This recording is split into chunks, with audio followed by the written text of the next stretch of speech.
Okay, hi, I am Mike from Bald&Balding, and I Hi. am here with two esteemed people.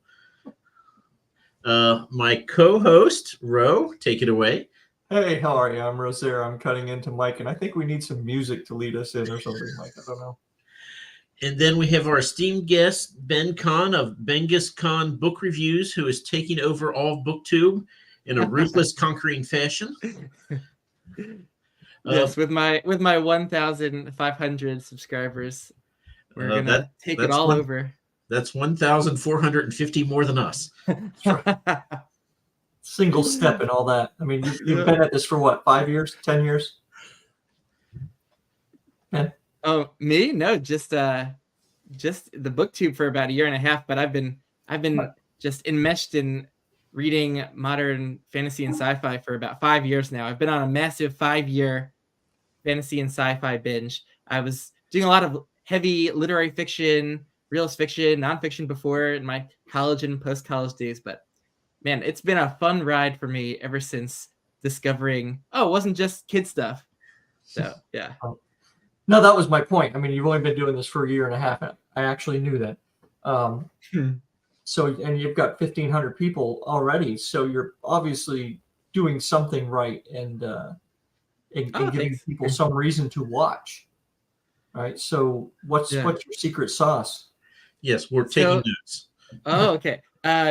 Well, I did have a bit of a head start with so I see lots of new booktubers popping up, and when you first start out, you can get a handful of friends and acquaintances, and people you've maybe been in communication with before, other channels you've watched to subscribe.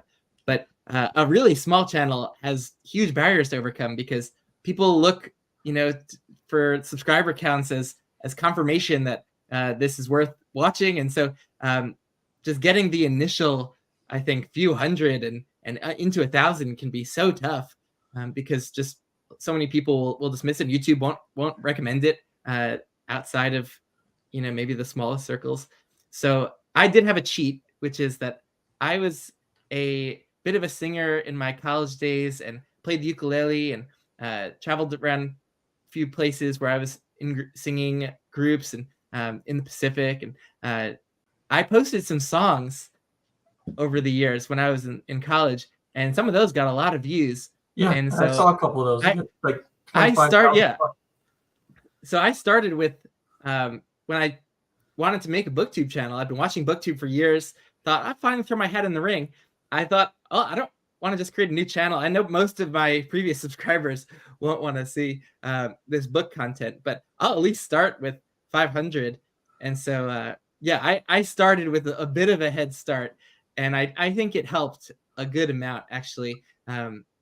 But then since then, I think I have tried to carve out my own niche of just being extremely passionate, enthusiastic about my reads, and it's not too hard because I really love most of what I read, and it really enlivens me. Like I feel like over the last 5 years, I've almost been living for my reading experiences, and so I get very passionate about it, and I'm not aiming to really critically analyze books in terms of being an analytical reviewer or bringing more of an academic side to it, like Dr. Philip Chase does or AP Canavan. I appreciate that, but I want to more just get across my reactions, my emotional experience with books, and almost treat my YouTube channel like a reading diary that people can follow along with, and hopefully my passion for certain under the radar things. Well, I've been reading a lot of popular things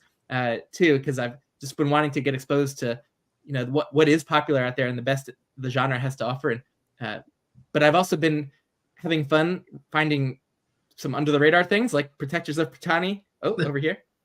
That I love and that don't have a big readership, and so that I can spread that joy and passion and get people finding series that they might not have found otherwise. So that is a lot of what drives me in BookTube.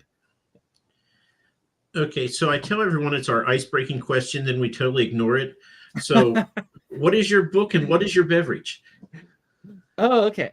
I did bring some things. So I usually just drink water, but I'm not a big liquor or beer person, but I did have one bottle of cider, this dry rosé cider, and that is, if I do drink anything, that is probably my drink of choice. So I got I'm that glad you going. said that was cider, because for a minute there I was having some serious Bartles and James flashbacks, and I thought What's that was a that? wine cooler or something, and that was not going to end well. Yeah, no, I love hard cider. I'll get that when I go out to places. And then the book is what I'm currently reading, Trader of Red Winter by Ed McDonald. So this is Tor, but it's one of these interesting trad pub authors who has not gotten a huge following yet. Like all of his like the previous book one in the series just had like over 1,000 Goodreads ratings, and I really liked it. I really loved book one, and I haven't read his Raven Fall series, Raven trilogy, but definitely am interested because I really am enjoying what he's doing here. It's very reminiscent of Robin Hobb and the Fitz books and Realm of the Elderlings. So this is a new release, just came out a few days ago. Awesome. Just a bit of a wait in there. Yep. What you got, Nice Mike? cover. I love the colors on this cover. Really pops, and it's interesting. I do love good covers, even though I'm in it for the reading experience. But for some reason, covers just also seem to matter. Like your cover here, I was just so attracted to it. It was one of when I started to see this book pop up in some of the booktubers channels I follow, and I was just immediately drawn to the cover art and this really wonderful painting and the kind of interesting tone of it too. It felt like a little bit lighter. Yep. And so I was drawn to that, and the name too, Becoming a Druid, and people seem to like it too. So I was, let me just give this a try. I have hundreds of books here, not on my shelf, that are in piles in the closet that I'm waiting to read that I think I'll love. But I also am just a rabid mood reader. So when I see a book start to pop up where a bunch of people I follow are reading it, I want to join in. And then so I picked this up just on a whim this year and really enjoyed it. And so I read through the rest of it with novellas, and then book 2, novel 2, To Speak with Elders, which was a great continuation. So really loving it so far. So what do you like to read? Fantasy, sci-fi, paranormal? What is your range currently? So I am, well, when I got into modern fantasy, I went on a huge fantasy binge. But actually, what was really getting me more hyped about reading right before I found Mistborn and Brandon Sanderson, that's what brought me to adult fantasy. But it was actually the 3 Body Problem. Well, the trilogy, the rest of it, the Remembrance of Earth's Past trilogy, because I had been reading just a few books a year, kind of when I started working after college. My reading habit was just barely staying alive, and I was enjoying the reads. A lot of them were very profound and interesting literary fiction and nonfiction. But once I read this, the second 2 books, especially like Dark Forest and Death's End, they engaged me just on such an insane level that I had not felt since I was a kid and a teen reading Harry Potter, where I was so attached to those books and they consumed my life while I was reading them.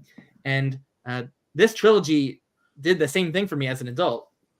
And I was seeking out some more things, but I still hadn't thought to try fantasy, because for some reason I kind of just pigeonholed it as something that was for kids.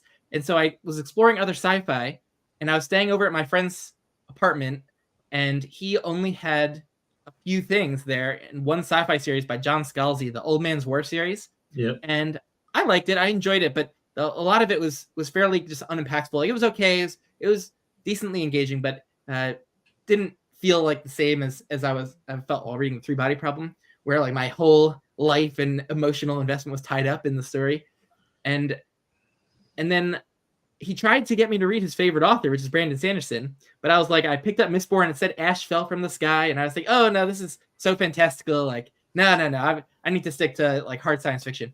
But eventually I was staying over there and bored, and he didn't really have anything else to read besides A Song of Ice and Fire, which I didn't want to pick up because that was like huge and intimidating. And then so I was like, okay, let me just give Mistborn a shot.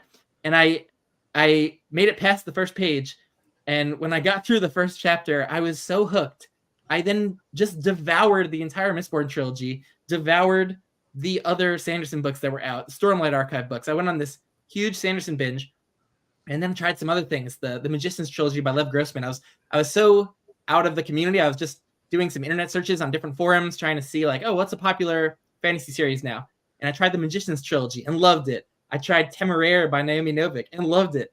I then got into the Dresden Files and fell in love with those. Yeah. Then I started discovering more of BookTube and like Mike's book reviews and finding Faithful and the Fallen, and I loved that series. And there were some misses, like I was following Daniel Green, and he was big on a few like Lightbringer, and that was not a big hit with me. But I tried First Law because of him, and then absolutely loved that one. So I was just hitting a lot of the big popular fantasy series from the 2000s and 2010s, and having fantastic success on the whole. And so I started just wanting to get deeper and deeper into it, and just like to read as much of those well-known series as possible to know which ones were going to work, which ones weren't. Rhaenyra by Michael Sullivan I enjoyed. Red Rising trilogy I loved. So a lot of the really popular ones I was going for. And now I read most of those at this point, the really just well-known popular ones from the 2000s on. And now I'm trying to hit the lesser-known ones, and I've stumbled across a few along the way where I just fell in love, like the Sun Eater series by Christopher Rocchio, which is like sci fantasy. And then, so I had been mostly reading fantasy and veering off into sci fantasy with Red Rising and Sun Eater. But I saw a lot of people talking about the Warlord Chronicles by Bernard Cornwell, and Alan at the Library of Alexandria also had been talking up the Sharp books by Cornwell. And so that was a big name. It was a big name in historical fiction, and I kept on hearing. And so I was like, okay, I've been reading mostly fantasy for like 4 years now. Let me just try something else. And I tried Sharp's Tiger and just absolutely loved it. Like, no, I guess chronologically Sharp's Tiger is one of the first, isn't it? Oh, that's the first. Yeah, he's well, young. I don't know if it's the first. Yeah. I mean, chronologically, it was one of his later Sharp books. Yeah, no, that's where you want to start. That's where that's where you want to start, because that's where Sharp is at his youngest, and the start of his whole journey. Yeah, ITV over in England in the late 80s, early 90s, something like that, made a TV series of Sharp starring Sean Bean. I know. So I like Sean Bean, and I've heard good things about the show. I still have one more Sharp book to go. So within the past year and a half, I've read 22 Sharp novels, including the new release that Cornwell just put out.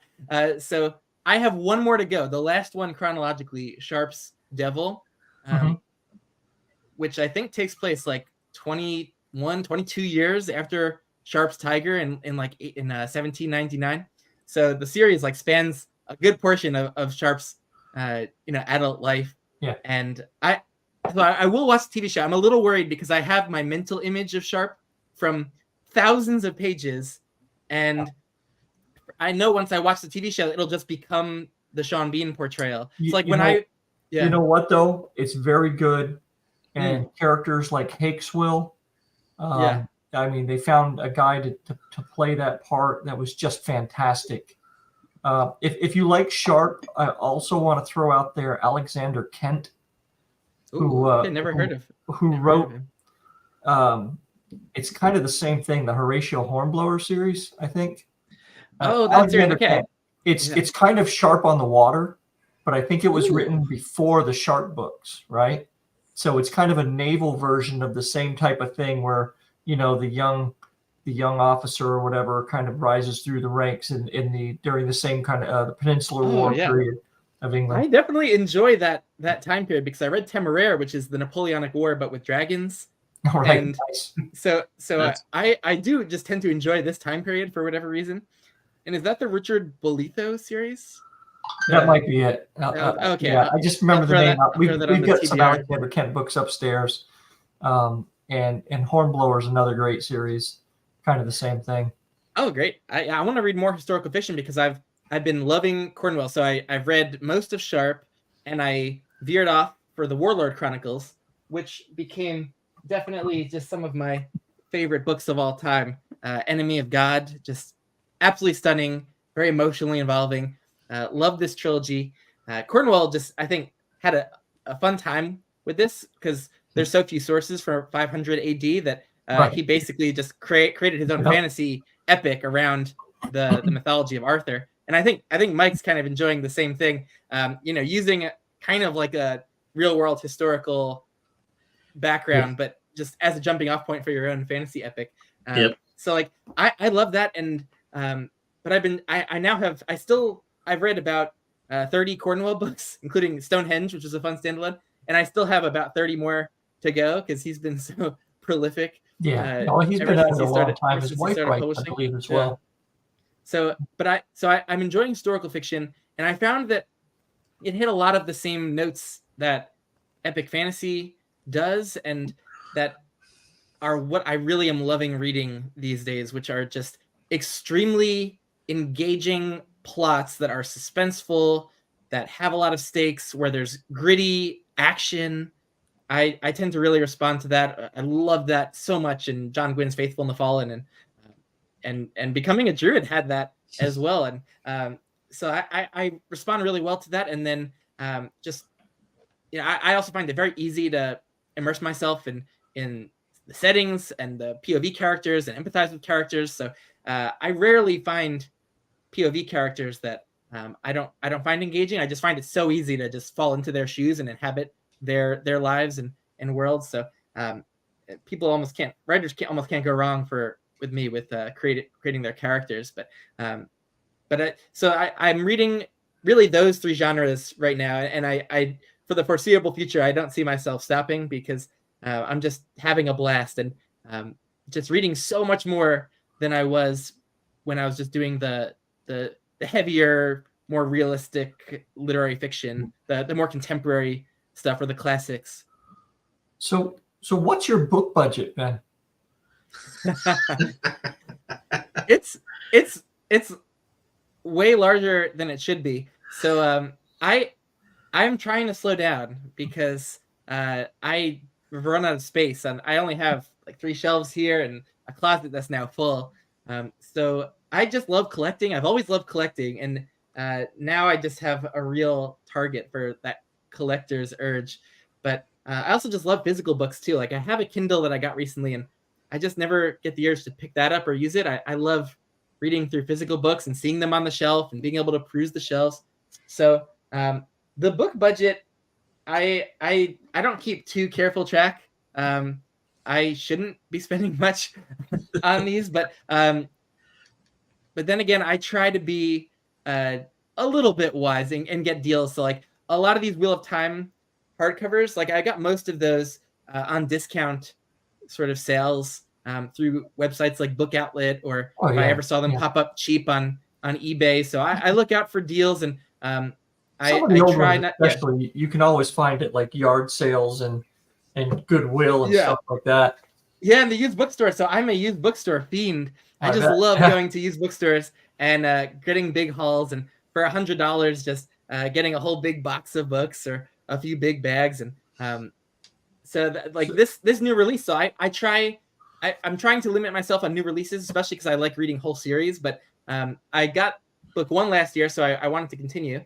And like I try to buy all my new releases through like Barnes and Noble's discounted pre-orders. So like a few times a year, they'll do like 30% off all pre-orders. And so I'll try to plan out what new releases I want and get them discounted that way. But then it's nice also to, when you see special editions pop up that I want, like like these Sanderson special editions, try to let some family members know, and then they can become gifts so that I don't have to pay for the special editions myself.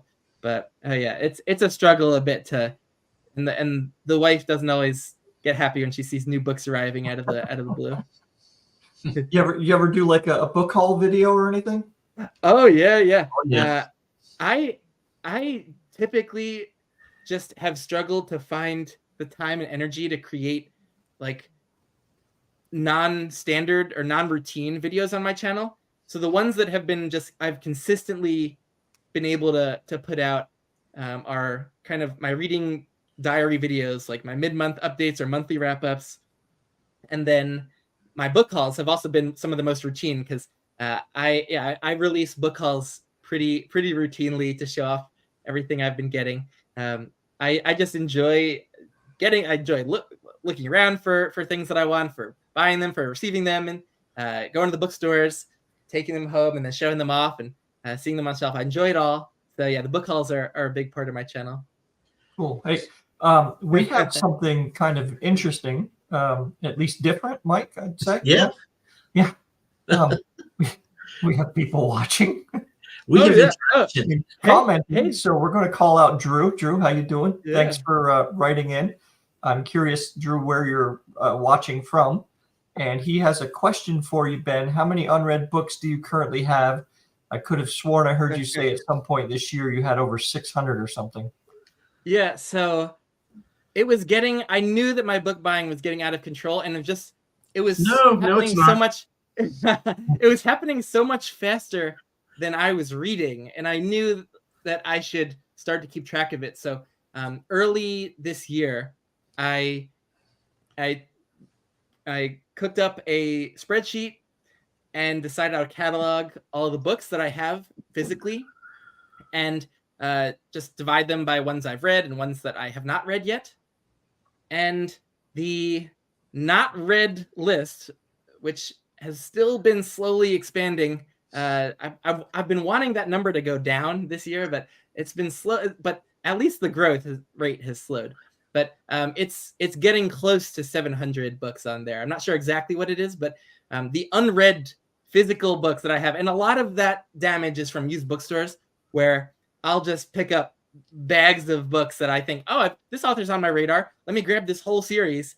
And so, like, I have many books by Stephen Brust, Jacqueline Carey, lots of authors where I haven't read a single book of theirs yet, but I love just picking up their stuff from these bookstores.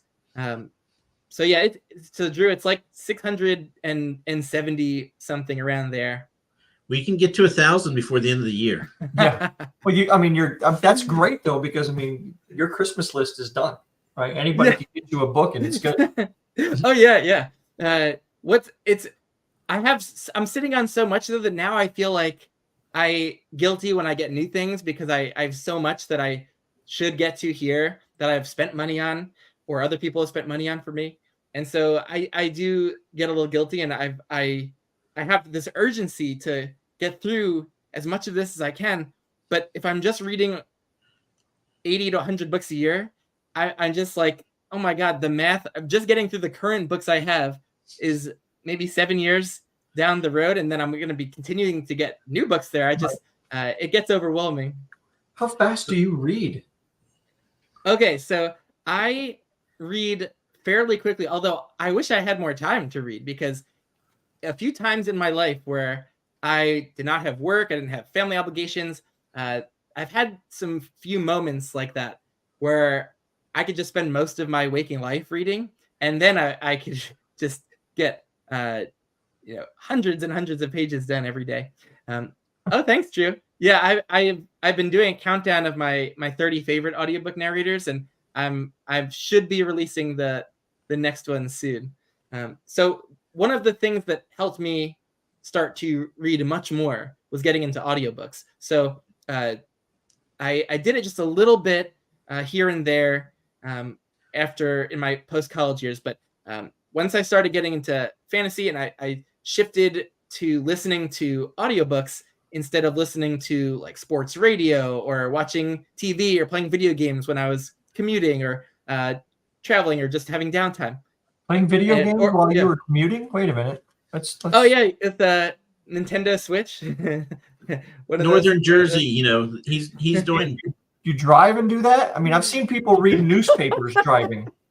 Like no joke, legitimately reading a newspaper. Yeah.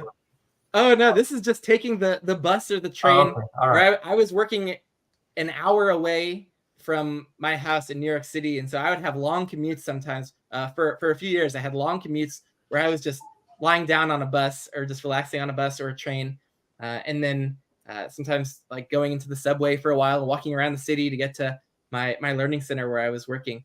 And so I, for a while, at least a lot of the days, had either like sometimes 2 to 4 hours of commuting time where I'd be listening to audiobooks and be able to give it my full attention too. And so I love doing that. I don't like listening to audiobooks where I'm really trying to do other mental tasks at the same time. I like to give it my full attention. I don't like to miss a single word. If I miss a word, I will be wondering, wait, what was that? And I will have to rewind and grab it all. So I like to listen while I'm traveling or do like mowing the lawn with noise canceling headphones. I can listen, or just going on walks around the neighborhood here. I love listening. And so I will have, when I add it all up, I'll have a good amount of audiobook time every day where I just fit it in here and there. And I also have been able to increase my listening speed over the years, where I started at 1 time speed for a while and then slowly ratcheted it up by 0.1, 0.2. As I was getting through the Wheel of Time, actually those 14 big books, I was like, okay, these books are so long. Let's see if I can speed it up a little bit. And going up to just 1.1 felt natural, going up to 1.2. And then it got to the point where I was able to do it much faster, but I think I like to sit more where it's like 1.4 or 1.5 times speed, where I'm just able to appreciate, what's going on, take my time a little bit more. Even though I could do it faster. But so I listen a lot, sped up a little bit, and then combining that with my physical books. So I will usually just want to have one book going at a time. And because I don't like reading multiple things, I like to be fully immersed in one story, just be living that plot while I'm doing it. And then while I'm not reading it, I'm thinking about it. I don't like to be my attention pulled in different directions with stories. So I will be switching it back between going on a walk, listening to the audio, and then coming back, and maybe I'll pick up the book and read a little bit from the print or do immersively. If the narrator's really good, I love reading immersively where I have the audiobook going and reading. And then so I figured that I actually read in print much faster than I listen to audio. I usually read around 2 times the narrating speed. And so when I'm reading immersively, I'll speed up the audio to around 2 times. And it's interesting, the audio will sound like it's slowing down when I start reading from the book. As I'm tracking with my eyes, I'm able to process the audio easier and faster. Nice. But so yeah, I try to read just every day, and doing it through print and audio, I'm able to get through.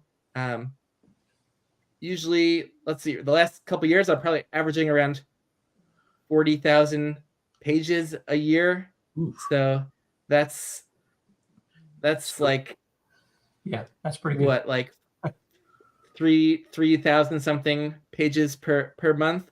So I know there are booktubers that do a lot more than that. Wow. But that's still much more than I used to do. Right? Yeah. So that Yeah, bites into some of that time. Now, you said you were married. Is your wife a voracious reader as well? No. She actually just comes from a very different culture where reading for fun, reading fiction literature is just not a very prominent aspect of most people's lives. So I, after college, was doing some teaching in different countries, and I went and was an English teacher in Vietnam. And there I was co-teaching with another English teacher, and she ended up becoming my wife. So she was an English teacher at the university from like south of Vietnam in the Mekong Delta region. And I got married out there and eventually moved back here, close to where I grew up. And so there's just very little, I think. There's a few bookstores in Vietnam, but it's just not an activity that you really see anyone doing out and about, or that has a real place in the kind of public consciousness as what people do in their free time. It's people there are usually watching TV, movies, and singing and music is huge there. And like what people do in their spare time socially is often go out to karaoke joints and singing karaoke and having fun, which I love doing too. But no, so she's not a voracious reader, and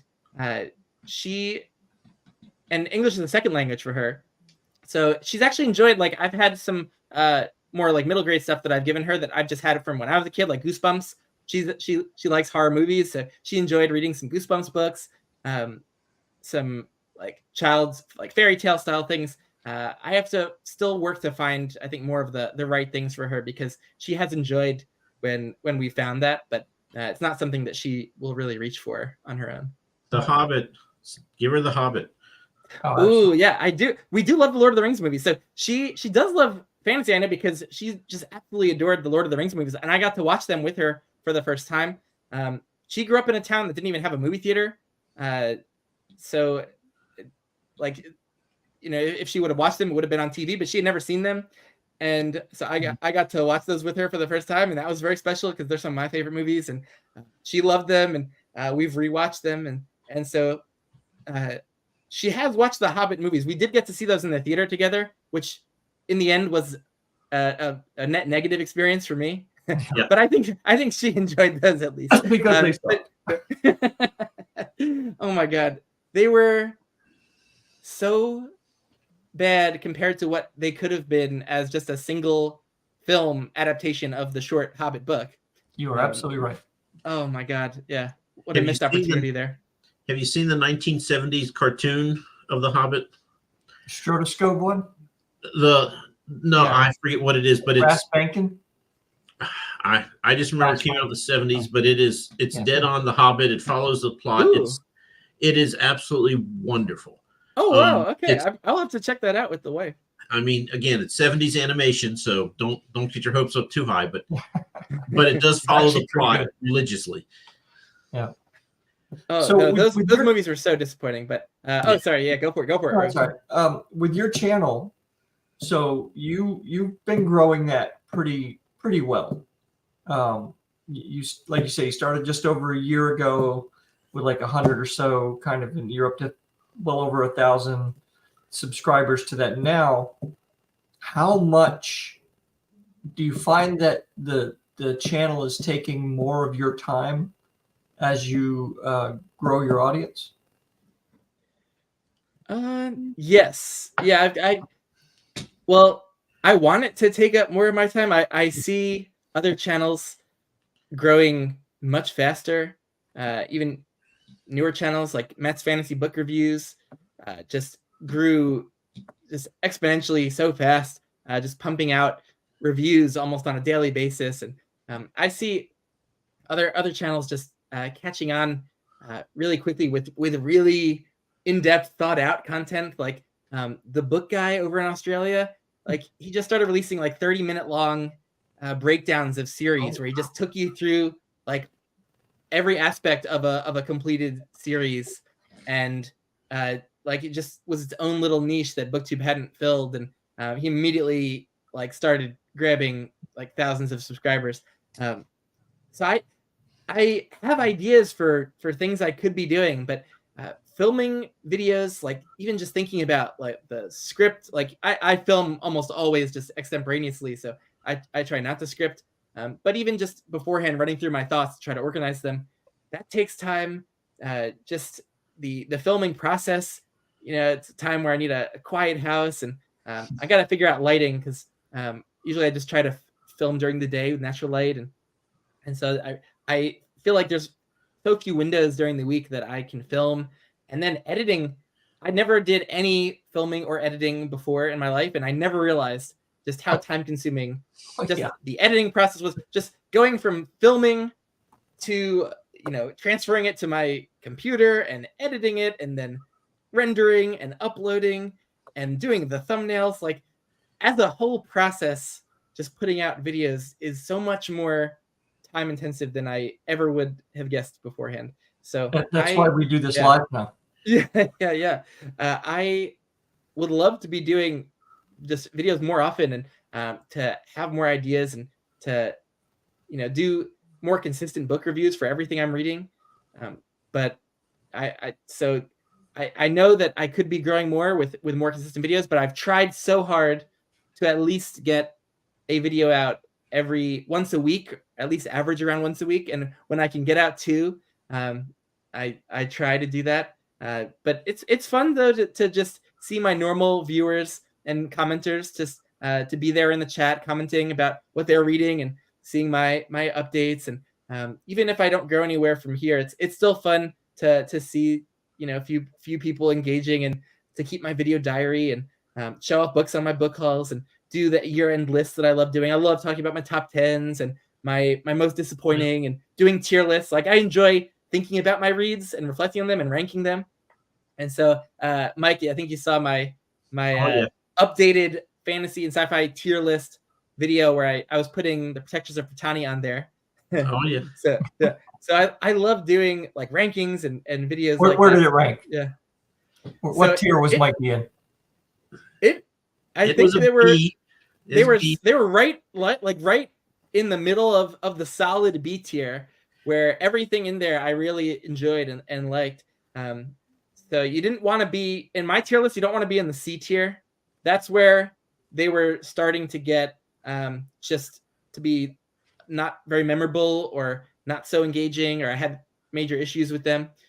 So he was not in the C tier. That's not where anyone want to be. But I could definitely see with the last couple books, he really sticks the landing with where the series is going. Yeah, I could see it rising up that tier list. So Ben Rowe is my editor, so he's read all 4 of the novellas coming out. Oh, several times. Yeah, not as many as me. So. Oh, I can't wait! I bought into the Kickstarter. The cover looked great. I can't wait. Rowe, what did you think of the new novellas? Oh, I like them. I think it's wonderful having that kind of little look, because even with like the Marvel movies, let's say, right? You have something going on in the back of your head. You're always like, yeah, but what the hell is Spider-Man doing while all this is going on, right? Yeah. So what you have with Mike's novellas is you get to find out what all the other little people, all the other kind of secondary characters are doing at this same time. Right. So the main line is going to go where it's going to go with the next proper book. But this book of novellas will tell you, okay, here's all the stuff that's kind of going on in the background, which is I think a very clever way of getting all that information out. Yeah. No, I've enjoyed that style in the Dresden Files. So that is, one perspective, first person POV in all of the novels, and then Jim's just consistently released short stories and a few short story collections where you actually get other POVs, and those have been really great in some instances of building out other things going on that are important, and just giving you other characters. So in Sins and Sorrows, I really loved the Canwena novella, and we go on this big long quest with Canwena, and she becomes a more important character from what you would have thought from just book 1, and so that was great. I love this format where the first 2 novels are just Grommy, and then getting the other characters. Alf Switch is the other novella POV in the Sins and Sorrows, right? The Alf Switch, that's his name. So you went really grimdark in that novella. That was so intense. And just I love that you crafted those situations so that we could not be rooting for Alf Switch. Like I want to root for my POV characters. I want to find reasons to love them and root for them. And the shocking things that happened in that novella, wow! I just couldn't believe some of those. So you're going to like or hate some of the stuff coming up in the next. So I will tell you now, if the one novella upsets you, you need to read the acknowledgments, because I told Ty, the reader guy, that I'm putting all the blame on him for this. Okay. No, but I'm looking forward to it. But what I'm somewhat dreading is the next novel in the series, because I believe you said that you're moving away from Grommy as the POV, right? So I am. I'm very attached to Grommy and being in his POV. Like I've loved James Monier's audio narration for Grommy. Like I've did it almost fully either on audio or immersively, because I love hearing great audio performances, and Monier is doing an amazing job. He just is coming out of nowhere and delivering on this unbelievably. So I've been so attached to Grommy. I find him relatable. He's someone who has he's very thoughtful and reflective and kind of strict morals and ethics, and a bit of an introvert, loves nature. Like, I actually very much personally identify with Grami and don't see that kind of character as the hero so often. So I'm kind of sad that we're not getting more Grami novels. So I'll tell you, I haven't written anything, so I can't give anything away. But the third novel is going to be Fiegel and his time when he goes and tries to join the Druids, and then it's going to go from there and off into many, many different places. But I mean, that does sound interesting. So, but I've told people before, I always ask writers, I'm like, do you have arguments with fictional characters, and do you always lose like me? And Kawena is, exhibit A, because she was supposed to be the bit character. I mean, there was nothing more to her than that. And then I was like, man, she's like the badass of Pratani. I mean, what I've enjoyed being in Kanwena's POV is that the types of magic in your series in the world are so different. It's like the magic that Grami has access to and the way that he experiences the magic and is so, being in his POV, it's so different than being in Kanwena's POV. So like the Sorim, the characters that have mind magic, there's so much more going on in their internal monologues than in the characters that don't have it, like Grami, like, because they're attuned to other people's minds and thinking about what they're doing with other people's minds or the knowledge they're gaining. It's the way you did that, I thought was so engaging, and it felt so different inhabiting those different POVs based on their abilities. And I will let you know, you will see Off Switch and Kawena again in the next book that's coming out. It's not their POV, but they will show up. Oh, good. So I do want to ask you. Yeah. Oh, go ahead. Oh, go for it. I want to ask you about Spiffbo, because I was in there for almost 4 seconds. But have you read any of the Spiffbo books, and are there any that just stand out to you? Or so, I have not been a major self-pub reader because I had so much luck early on just reading the popular trad pub authors and series that I then got sucked into just the vortex of all this different trad pub stuff. And most of what's on my TBR shelf, the 700 books, are trad pub fantasy and sci-fi. But the self-pub movement in modern fantasy seems to have just exploded within the last couple years, and so many people that I watch on BookTube or reviewers I follow on Goodreads are very plugged into that, and maybe even a lot of readers are mostly reading self-pub in some cases. And so I'm just continually seeing certain authors and books pop up that have been getting buzz. And Spiffbo, I've basically ignored the previous 8 incarnations, and then so I was just not plugged in to the self-pub scene at all, and I'd only read Cradle, which had the popularity and the status really of more of a trad pub series by Will White. So like I was so not plugged in, but then AR with him, he was having a readathon that I was a part of, and so then I was like, oh, let me read his book, Legend of Blackjack, and I really liked that. Oh yeah. And then he asked me to be a captain on his Spiffbo 9 summer readathon, and so I was really loving that, and a lot of people were reading a lot of Spiffbo books, so a lot of those books kept on coming up. Then that's when I read Becoming a Druid. Had a great time with that. But now that it's moved into the finalist stage, I do like the format of this, where if there's 300, that's just way more than I would want to be thinking about. But I'm really interested now to at least the self pubs are very cheap, like on Kindle usually. Yeah. And so if I don't have too much confidence, because a lot of these authors just don't have many readers yet, and the people that I would normally like filter my taste through that haven't read them, and so they're more of a risk. They feel like where I might try something and just be totally not my thing. But the fact that I now have a Kindle and I don't mind reading on that, and that a lot of the ebooks for self-pub are pretty cheap, especially like book ones in series, or they run sales all the time. So I've picked up a lot actually within this year on ebook, and so I have a lot in my ebook collection, but my physical TBR definitely, like, I would prefer to be reading a real book. And when I have 600 of those, they're just so much more tempting for me to pick up. But I will say that I do want to expand my fantasy horizons into self-pub and continue to do it. Another one that I read was, where is it? The Severing Sun by Von Roycroft. I saw that pop up on a review by Philip Chase.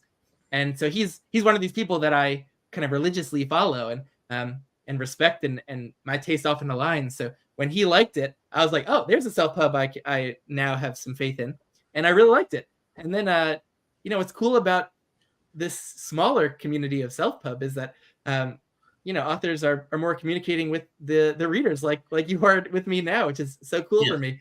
And so like Vaughn was reaching out to me on social media, and, had me, I actually sent him kind words about Severing Sun, but also a few like typos I had caught, because I just have like an editing brain. I do a lot of that for work.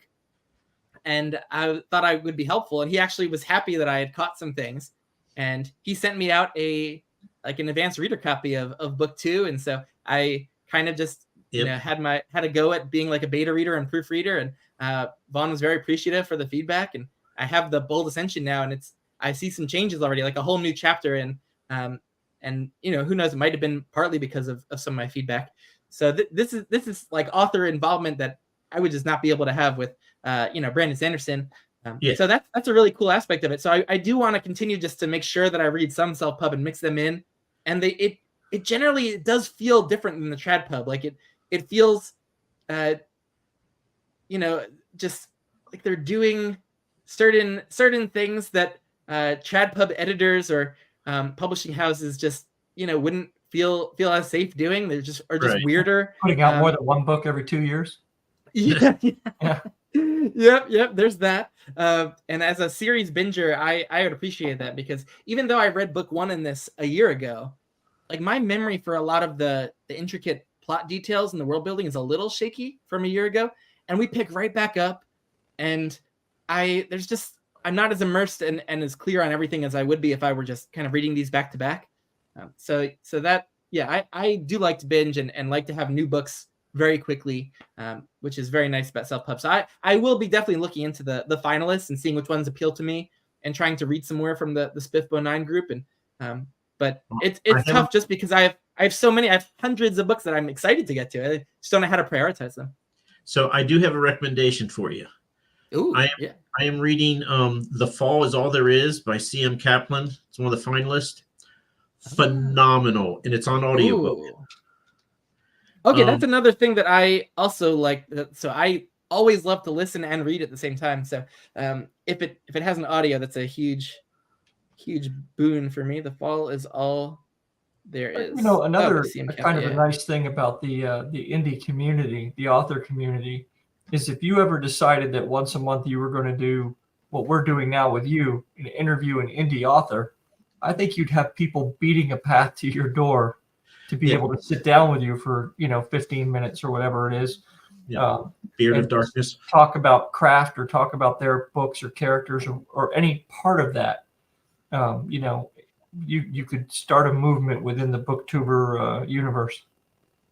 Yeah, no, that's a really interesting idea for a way I could carve out more of a niche. And I know a lot of my commenters and viewers on the channel do a lot of self-pub. So I'm interested in doing more things like that, like author interviews. I've thought about, should I reach out to Von Roycroft and do an interview with him? I saw he just did one with Philip Chase, and so I want to start thinking about it more. I need to be better actually about trying to prioritize some of the self-pub I've already bought, and to get on the Spiffbo 9 ones. It's such a cool event to be that filter, to take all these self-pub books from the last couple of years and be like, oh, we now have a small pool that you could read from. But I still don't love the format, because the way that people enter is just by being one of the first ones before it fills up. So there's no initial kind of barrier to entry, and then you just get randomly assigned to one of the semifinalist judges. And I'll be honest, I saw when the judge came out with comments on becoming a druid and how it was eliminated from their pool. I didn't get the sense that they read much of it, and I know that a lot of the judges actually are honest and say that like there's too many books to read in that time, and that they often do have to just read bits of it and then prioritize that way. But I got the sense that this reader read very little of it, and their basic interpretation of the flaws just didn't make sense to me based on the whole becoming a druid book I read. And I think they just personally didn't connect with it at first, and so I don't think I think they just were looking for flaws to pick from the very beginning, and then didn't get very far. But if your book would have been in Philip Chase's pool, I guarantee you he would have read either the whole thing or at least a much longer chunk of it, and I think he would have connected to it much more than your judge just happened to. It was the wrong reader. Like, based on what they liked, it was obvious that your book in the more traditional quest fantasy mold was just not up their alley and what they're looking for in reason. So reading enjoyment is so subjective, and so you just got totally hosed in this competition. At the same time, though, I mean, that's kind of what you're looking at in the reader marketplace anyway, right? I mean, And I've told Mike this, so I don't mind saying this. When Mike sent me his first book, I was like, okay, this is all written in first person, right? And at first I kind of thought it was a mistake. It's like, what has he done, right? And then it's like, okay, no, that's just the way he's going, right? That's what his thing is. He's going to write this book in first person. Yeah. And as a reader, I had to kind of get over that, right? And once you get over that, because most books aren't written that way. Yeah, no, and it really puts you in that character's shoes. And if you're not liking that initial, like, the way they're thinking and the situation, like, if you're not vibing, it can be off-putting. So I understand why.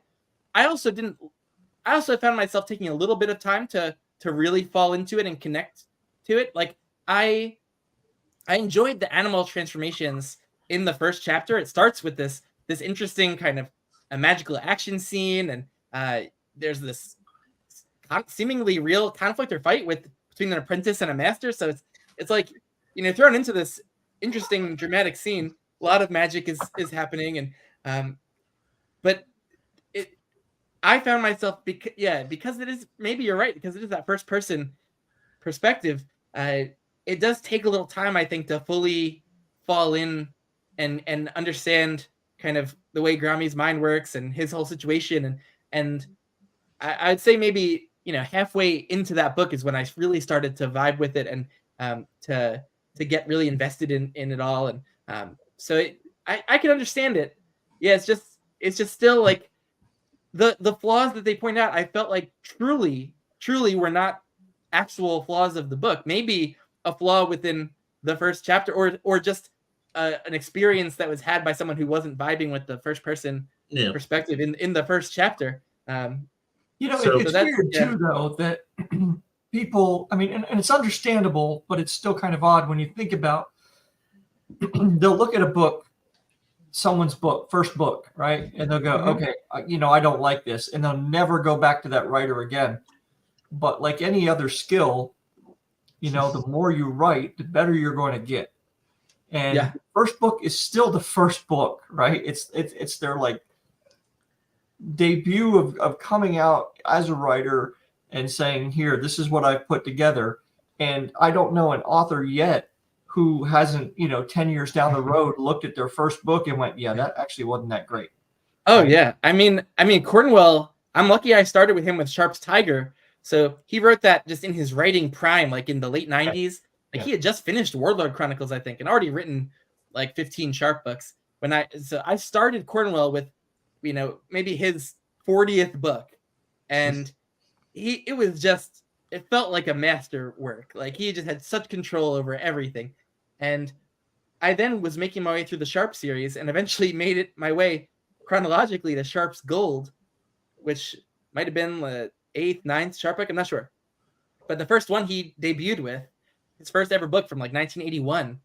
And it almost felt like a different author. Like the quality drop off was so stark coming from his later books from the 90s to, and it's the weirdest thing that you can only experience in a series that jumps around like Sharp, to go from like middle of his writing prime to then his debut book. It was so noticeable. And if people just start with Sharp's Gold, or I think a lot of them might not continue with Cornwell, even though he grew as a writer so much. So yeah, I totally get where you're coming from about this. Especially with debut books, writers are going to grow from that experience so much, and from early books and series they write. And so you're right. People should be keeping an open mind, and especially kind, I think, towards first books. But Mike, was this your first ever kind of completed novel, or is it just the first one you published? So I was writing a sci-fi. I rewrote it 9 times, and I was like, you know what? I need a break from this. I'm just going to write a little fantasy thing, and I'll jump right back to sci-fi. And I've published 3, almost 4 fantasy books since then. And once I get this 4th one done, I'm going to actually go back to that sci-fi book. So I'm hoping I can publish that early-ish next year. Like, I want to get it into the sci-fi version of Spiffbo. Oh, okay, you're going back to the book that you were working on before. Oh, it's not a new book. Okay. So it takes place on Mars in 23rd or 24th century. I forget now because it's been so long since I wrote there. But it's a little dystopian. Okay. Earth is kind of out of the picture, and so they were never meant to support themselves, and now they have to. So, yeah, it's interesting. Oh, and you always just writing sci-fi is so different because you're like, okay, they can't be outside without a spacesuit, but what is the minimum amount of oxygen you need to have in a room so that like you only need 80% of an atmosphere to function fine unless you're an Olympic athlete. See, but your thinking there, Mike, is flawed a little bit, because I realize in hard sci-fi you need to kind of have some science behind you, but you also need to project 300 years in the future and say, okay, you know what? This is going to be taken care of by virtue of this little thing, this widget. So you don't need to get that deep in the weeds. Yeah. I say that because writing fantasy, I tried to make everything make sense, right? And there was at one point I'm writing a book going, this doesn't need to make sense. It's freaking fantasy. There are dragons, right? It doesn't need to make sense. What you are not taking into account is that I am a chemist by training. So I like my data, and things make sense, and I will make it make sense. Okay, if I have to pound that you were writing a book 300 years ago and trying to describe today, right? And only making sense of things from 300 years ago, you would miss out on all today. So you've got to magic it up a little bit almost and just call it science. And I'm with Bro. Like Rockio does it in Sun Eater, Pierce Brown, and Red Rising. Like the sci fantasy genre is alive and well, where the things that happen so far in the future too. Like you come up with all sorts of the medical nanites, or the medical genetic engineering they've done for people where they don't have to worry about all this stuff. But then the flip side of that is the Expanse series, which I've loved reading through this last year and early this year. Oh yeah, they're it's more like hard sci-fi, and they lean into always having those little details and setting details where you have the air filters going in the interior spaces, and you're always worried about the G-forces and how it's affecting your body. And so like that can be very immersive in its own way, where it really makes it feel believably real for like a near future and immersive. Whereas I agree with Ro, though, if you set it far enough into the future, it can also be just as believable, right? Being a little magicked up. The danger is getting bogged down in those details, right? Okay, I love Tolkien; he's my favorite, but the Silmarillion is a freaking chore, right? And I've tried 3 times to read that, and I get like 2 chapters in, and I'm like, no, right? Never mind. Where's the cliff? You don't want it to be that. Although, if somebody said your book is like the Silmarillion, you could say, "Oh, I'm like Tolkien," and that might be okay. So, Bro, are your your books, I just before we came on, I wanted to see what you're writing, and I couldn't get a good feel for the genre just quickly perusing it. But It's are they epic fantasy? Yeah. Yeah. Yes. Yeah. So from the beginnings of magic in the world, right? Because all the fantasy books out there, magic is a part of the system and it's baked in. And I always kind of looked at it. Okay, who was first, right? Oh. Somebody had to be the first person to use magic. That's where I'm going to start it with. Oh, so other than the people that are starting to use magic, it was kind of just like a realistic, mundane setting. Yeah. And magic is coming in. I've never read a story like that. That actually quite intrigues me, just that premise. So I'll send you a copy. Oh, nice. I'm excited. That's such an interesting premise. I read now just many hundreds of modern fantasy books and nothing with that premise. You're right. It always does start where magic's just always a kind of fact of the world. Right. Oh, that's that. I love that. I just want to jump in real quick because you mentioned Spiffbo and how you would like to get it more into that. There's a Spiffbo sale starting tomorrow and running through Sunday. Every book is in there supposed to be free or 99 cents. Oh, I love that. And I put the link in the comments. Here it is again. I think that's it. Maybe that's my tracking thing. I could be wrong. I'll fix it if need be. But yeah, so they did this. Oh, I follow enough indie authors on Twitter where I'm sure that'll pop up a bunch when that goes live. But I really do need to save money on my book buying habits. So those sales, 99 cents free, I will jump on those for sure. So, and I figured they had to do it in honor of me because tomorrow is my birthday and it's the first day of the 3-day sale. So clearly they're all doing it because of me. So this is not just for the semifinal or the finalists. It's everybody in Spiffbo who wanted to jump in. So it should be. Okay. I'm guessing it'll probably be at least 200 people. What anniversary of 29-year-old are we celebrating tomorrow? This is my 53rd trip around the sun. Nice. So, yeah. All right. Oh, well, congrats on. I'm curious, like with the way that your book and series, Protectors of Patani, Becoming a Druid, started to get read this year by booktubers. Like I saw it pop up on, I think, Nico's Book Reviews channel. Andrew Wizardly Reads also was reading it. Some other people during the Spiffbo readathon, like Colin's Corner, Chris Nava, so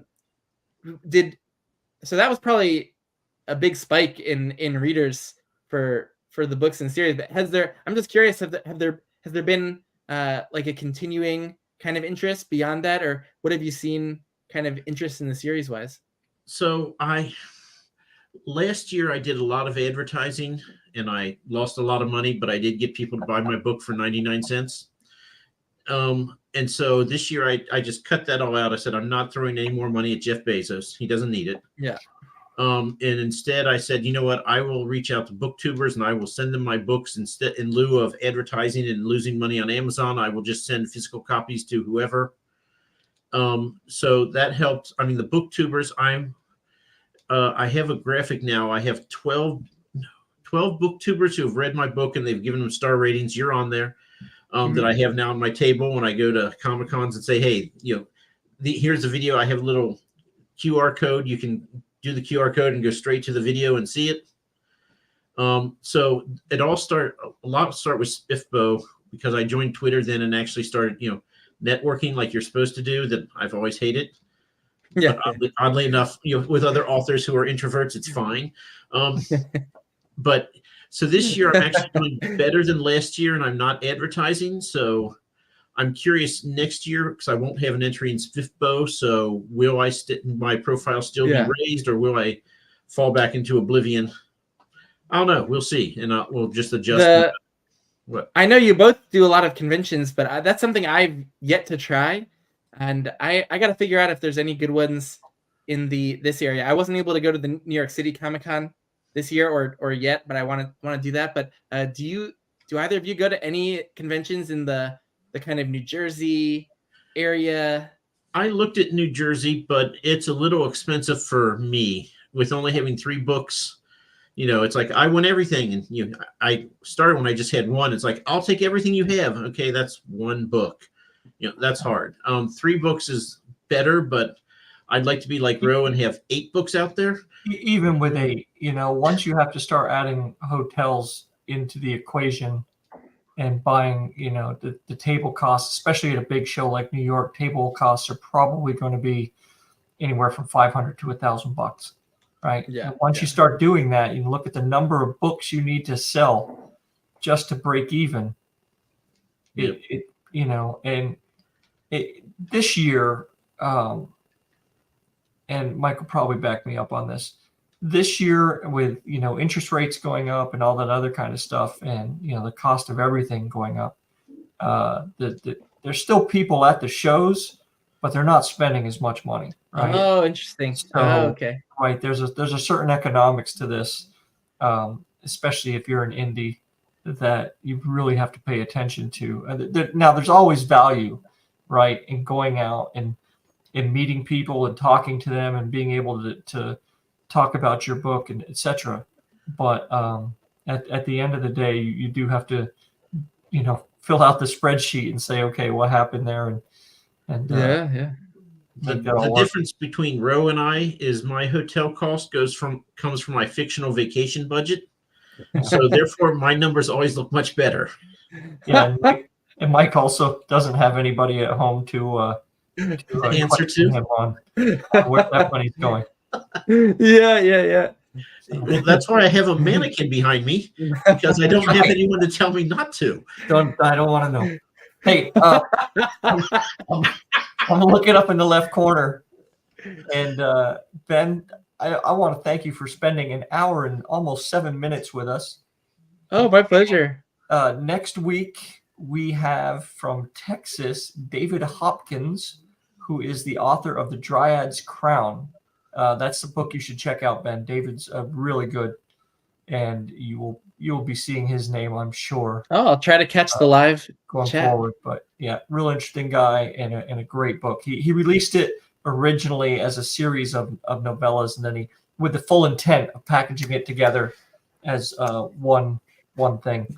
So we'll be talking to him next week. What time is that going to be? 7 p.m. Eastern time next week. What day? Oh man, now you want days too. The 22nd. So that's not a week from now. That's different. That's Wednesday. Next Wednesday. Yeah, before Thanksgiving. So yeah, we can't do it on Thanksgiving. We're not going to be talking to him then, by the way. Huh? We're not going to be talking to him then. Why not? Because I'm going to be driving to. Oh wait, Wednesday. Yes. Never mind. Ignore me. That's always on Thanksgiving. We'd all be sitting here, all kind of. I was thinking it's Thanksgiving Day, and I'll be driving to Harrisonburg on Thanksgiving evening. But never mind. It's the night before. Nope. Yes. So Ben, if you're in Harrisonburg, Virginia area on Black Friday, Mike and I will both be there at the Valley View Mall for like 13 hours. We'll have tables set up there. It's a place I've been to the last couple of years. It's a good time. Oh, I wish I lived nearby. Straight down 81. You can go. Yeah, come on. It can't be more than 8-10 hours. Why not? Oh, probably only 5. Nah, there's traffic, man. He's got to go through the city. That's true. All right. It's a brutal drive. Yeah, it is. To DC. Anywhere from where you are, it's a brutal drive. Yeah. Go Pirates. Got to shout out Seton Hall, man. Got to shout out to you. So, Ben, is there anything you want to mention to the masses, one of them who are watching us? Oh, no, you could, if you wanted to check out my channel, Books with Benghis Kahn. But yeah, most of all, just try out Becoming a Druid. See if you enjoy fresh, new, epic fantasy. Pay him for this? I cannot comment on that. All right, we'll have your information in the show notes, Ben, so people can find your channel. Yeah. Thanks. Yep. Thanks. Thank you, Ben. All right. And see everyone next time. All right. Cheers.